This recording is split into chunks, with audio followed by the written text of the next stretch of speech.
Hello, my name is Jason Ames, and I'm from the Dempsey Center. I teach the Tai Chi and Qigong program. I'd like to just share with you some of the benefits of Tai Chi and Qigong, particularly for individuals struggling with cancer diagnosis or those affected by cancer.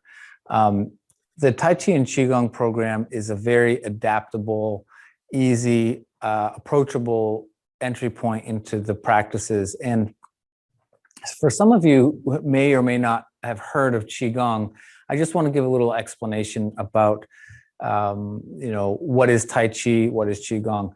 Most people have heard of Tai Chi, and Tai Chi is about an 800-year-old practice originating in China. It's originally a martial art. More commonly today, you have people practicing Tai Chi for the health benefits, although the martial art part is still very much a part of it. A lot of people don't focus on that part. It's more about the health. And the Qigong is a much older practice, and it goes back far further in history than Tai Chi. But it's basically Tai Chi, or Qigong is a working definition for Qigong is Qi, or energy, or life force energy, or vitality, health. You could think of those. Qi means just, energy, health, vitality, etc. And then Gong means to cultivate or to nurture or to develop. So the Gong is the development, the nurturing, the work in building the awareness of the life force energy, Qi. So that's Qigong. And it incorporates hundreds of different exercises. There's some that are martially oriented, some that are more medically oriented. But in general, Qigong is a holistic practice that involves the breath, motion, and awareness, concentration. And some Qigong is very, very simple and like lying down. It's passive. Maybe it's mostly imagery or focusing on certain parts of the body scanning. And it also can be more dynamic, including agility exercises and also Tai Chi forms. You could think of Tai Chi forms are actually, by some definition, also a sophisticated version of Qigong. The classes that we do at the Dempsey Center are really an entry point, and it's a very gentle, easy to follow along practice. And we sometimes will do stuff sitting, sometimes we do stuff standing. So it's not an approach that is sort of requiring struggle. We're really focused on ease of motion, naturalness, and modifying and listening to your body so that you can get the most out of the practice, which is, again, about nurturing the energy. It's about building the Gong and the vitality. So one of the ways that we do this is through movement, and often we'll just do one movement, simple movement, and just repeat it a number of times. And that allows a little bit of time to sort of resonate with what you're doing and to feel more deeply some of the subtlety in your body movements, and also the way in which your breath and your mind can help facilitate that awareness. And the benefits that are associated with Qigong practice are quite wide. I would say the general ones are fostering a certain awareness about where you are in space, your base of support, strengthening the legs, etc. Fostering range of motion, right? An increased range of motion in the joints in the body, decreasing pain. Another component of Qigong that is really pretty significant is when you learn more about how your body moves and how the breath affects the movement and how the parts of the body can work in concert more efficiently, it allows you to release the tension, the excess tension, habitual tension from stress, of just living life, or maybe there's compensations in the body, the mechanics. So we often work on fostering awareness so that your body can release the excess tension in the body. And that actually frees up energy. You know, when you have a compensation and then a compensation for a compensation, you're burning a lot of energy just in the body mechanics. But if you can relax one part and let the other part relax, in total, you just start to release the excess tension in the body, and it changes the mechanics. So there's some focus on posture and how to hold the posture, not in rigid, but the way if you strengthen your core, your posture naturally increases, becomes more efficient rather. So the other thing that is really good in as far as benefits for anybody, but particularly people struggling with cancer diagnosis, is you can modify it to a large degree. You can make things much smaller, much slower, or faster, bigger, etc. So you can kind of tailor it to what you can do comfortably. The other component that I want to mention here is with the deep breathing, along with the movement, you increase the circulation, right? The oxygen, the blood flow throughout the body. Likewise, the slow movement, the deep breathing in these different patterns that we learn also moves the cerebral spinal fluid, pumps the cerebral spinal fluid, moves the lymph through the body, also the synovial fluid, which is the fluid that lubricates the joints. So you're kind of working everything very, very gently.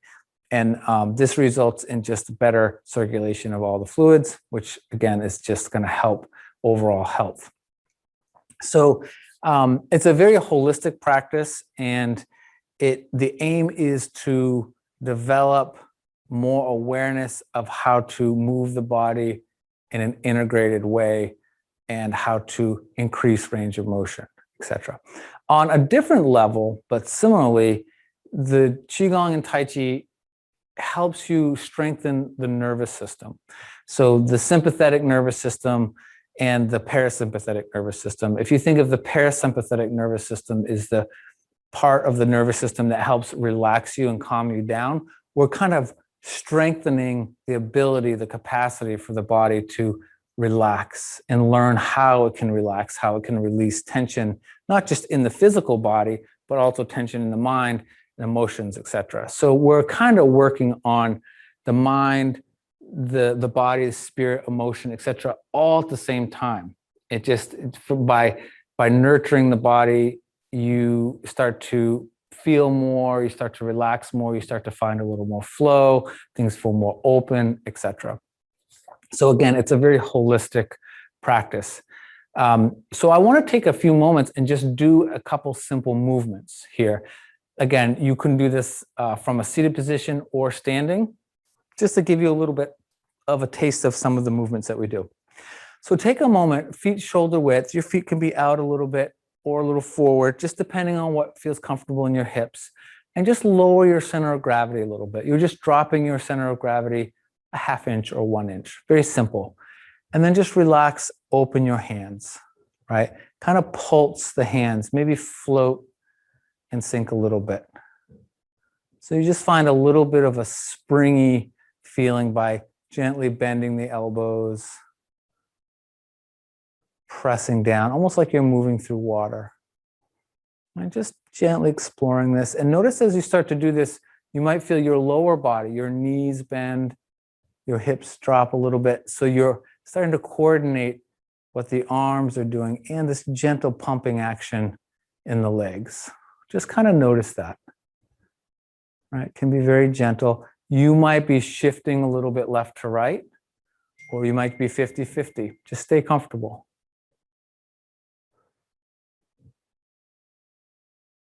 Right? Just sinking and floating.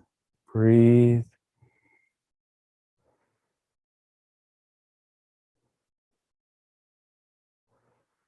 And now I want you to let your arms just float out to the side, shoulder height, maybe a little lower, whatever's comfortable, and then circle in front, fingertips towards each other, and then gently just draw the hands back towards the chest. And then again, just sink down, relax, let the arms go. Breathe in, float, circling around, soften the hips and the knees, and just soften. So you're dropping, releasing tension, but not collapsing. Breathe in. Kind of a gathering gently. You might imagine that you're moving through water. Your whole body just down, moving through the water very gently, drawing in.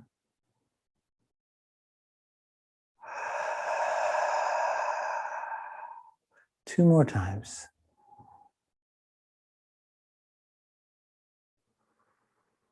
Lowering your center of gravity a little bit.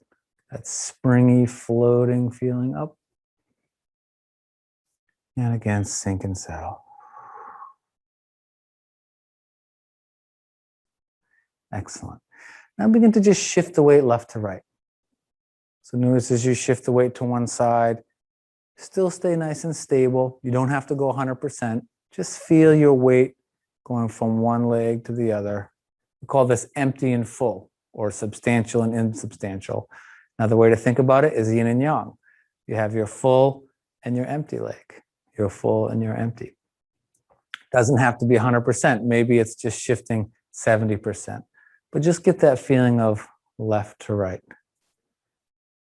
If you want here, incorporate your arms just very slightly out to the side and then heavy out to the other side. Might be very natural to inhale and then exhale. It's as if the inhale just floats the arms. It's a subtle kind of a pendulum.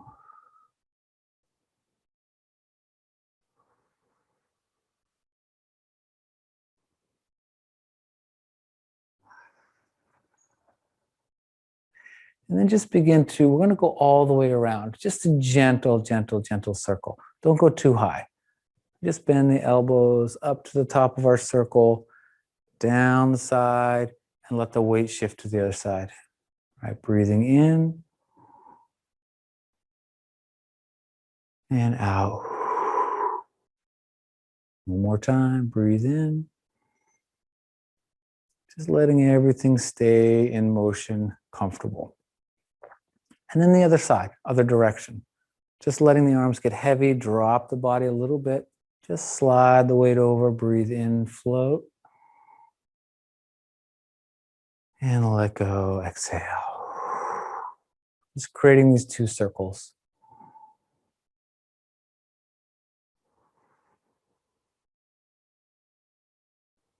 Sometimes less is more, right? Focus on releasing the excess tension, stay comfortable. Now let's go the other way again. I'm gonna go a little bit bigger, okay? Feel free to go bigger if it's comfortable. If it's not, just stay small. I'm going a larger range of motion. I'm gonna release a little deeper. I'm gonna go a little higher, just relax. Right? Create space in the spine. If it's comfortable, one more time. If not, just go smaller.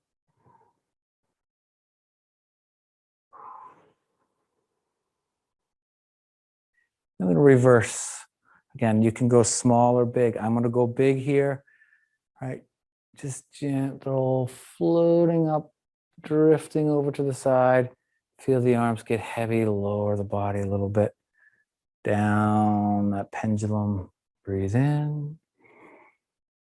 And just think of your arms as being carried by the breath.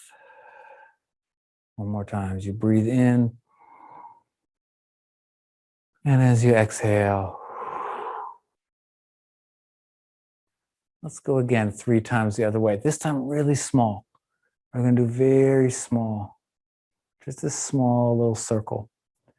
You still sink, you still shift, you still float, you still go across. It's just much more subtle. Notice how your lower body and your upper body just working together seamlessly. Very gentle. Good, let's circle the other way. Again, just keep it small.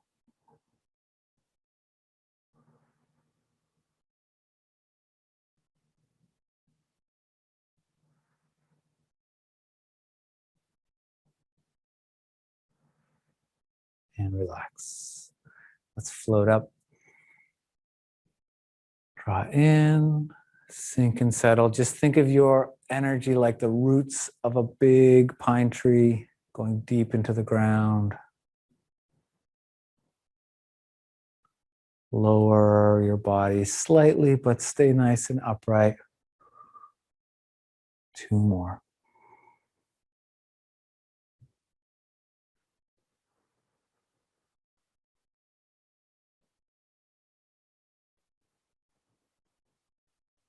Excellent. Sink and settle. And just take a moment, notice how you feel. Close your eyes if you want to. If that compromises your balance, by all means, just keep your eyes open, soft, and just notice how you feel. All right, your body may still have a little bit of that left to right or forward back, like you're a piece of seaweed just moving in the water. So there's an example of a couple exercises. One, just this circling. Again, it can be big, it can be small. The other one being what we call washing the organs or sinking the chi, this releasing down. So in the classes, we do these kinds of exercises, a whole variety. Some of them have different positions with our body. We shift, sometimes we step a little bit, but the approach is the same, that it's very gentle and we repeat things on both sides, and you always can take a rest, or we can even do some of them from seated position, which we often do. So I hope you enjoyed this little intro to some of the Tai Chi and Qigong class content. And if you have questions, feel free to reach out to the Dempsey Center. I hope you enjoyed. And I encourage you to check out Tai Chi and Qigong. It can be a powerful, powerful component of supporting your health and well-being. Thank you so much.